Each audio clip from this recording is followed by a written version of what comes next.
নমস্কার বন্ধুরা, TNM educare চ্যানেলে সকলকে স্বাগত জানাই। 2022 টেট পাস করা প্রার্থীদের সঙ্গে বিগত দিনে যে সমস্ত টেট এক্সাম হয়েছিল এবং ওই টেটে যারা কোয়ালিফাই করে বসে আছেন তাদের ইন্টারভিউয়ের জন্য নোটিফিকেশন কবে আসবে এই প্রসঙ্গে প্রাথমিক শিক্ষা পর্ষদের সভাপতি মাননীয় গৌতম পাল মহাশয় বলেছিলেন 2024 সালের ডিসেম্বর মাসের শেষের দিকে ইন্টারভিউয়ের জন্য নোটিফিকেশন আসতে চলেছে, কিন্তু এখন 2025 সালের জানুয়ারি মাসের প্রায় অর্ধেক শেষ হয়ে গেছে। এখনও পর্যন্ত 2022 টেট পাস করা প্রার্থীদের জন্য কোনো রকম ইন্টারভিউয়ের বিজ্ঞপ্তি বার করেনি প্রাথমিক শিক্ষা পর্ষদ। এমতো অবস্থায় 2022 টেট পাস করা কিছু প্রার্থী আর তারা তাদের ধৈর্য না রাখতে পেরে মাননীয় শিক্ষামন্ত্রী ব্রাত্য বসুর সঙ্গে দেখা করেন এবং শিক্ষামন্ত্রীকে প্রশ্ন করেন যে স্যার আমাদের কবে ইন্টারভিউয়ের নোটিফিকেশান আসবে।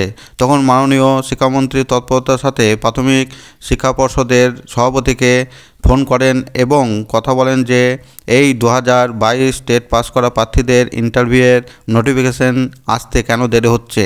তখন তার উত্তরে গৌতম পালবাবু জানান যে ওবিসি মামলার ফাইনাল জাজমেন্ট এখনও আসেনি, তাই তারা নতুন নিয়োগের জন্য নোটিফিকেশন দিতে পারছে না। এবং তিনি আরও জানান যে এই ওবিসি মামলার ফাইনাল জাজমেন্ট আসলে আগামী 24 ঘন্টার মধ্যে নিয়োগ বিজ্ঞপ্তি দেওয়া হবে। এ প্রসঙ্গে বলা কি ওবিসি মামলার আগামী 28 ও 29 জানুয়ারি চূড়ান্ত রায় আসতে চলেছে বলে আদালত সূত্রে খবর পাওয়া যাচ্ছে। কিন্তু এখন প্রশ্ন হলো ওবিসি মামলা ও 2022 টেট প্রশ্নভুল মামলার জন্য সত্যি কি 2022 সালের টেট উত্তীর্ণদের নিয়োগ বিজ্ঞপ্তি আসতে দেরি হচ্ছে?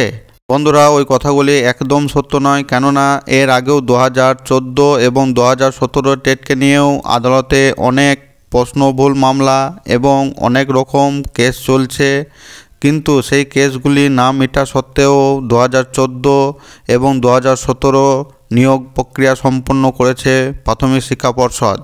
কিন্তু এখন এই 2022 টেট পাস করা প্রার্থীদের নিয়োগ বিজ্ঞপ্তি না দেওয়ার জন্য পর্ষদ সভাপতি এক সময় এক রকম বাহানা বানাচ্ছে যাতে এই নিয়োগ প্রক্রিয়াটি আরও ডিলে করা যায় এবং নিয়োগ না দিতে হয়।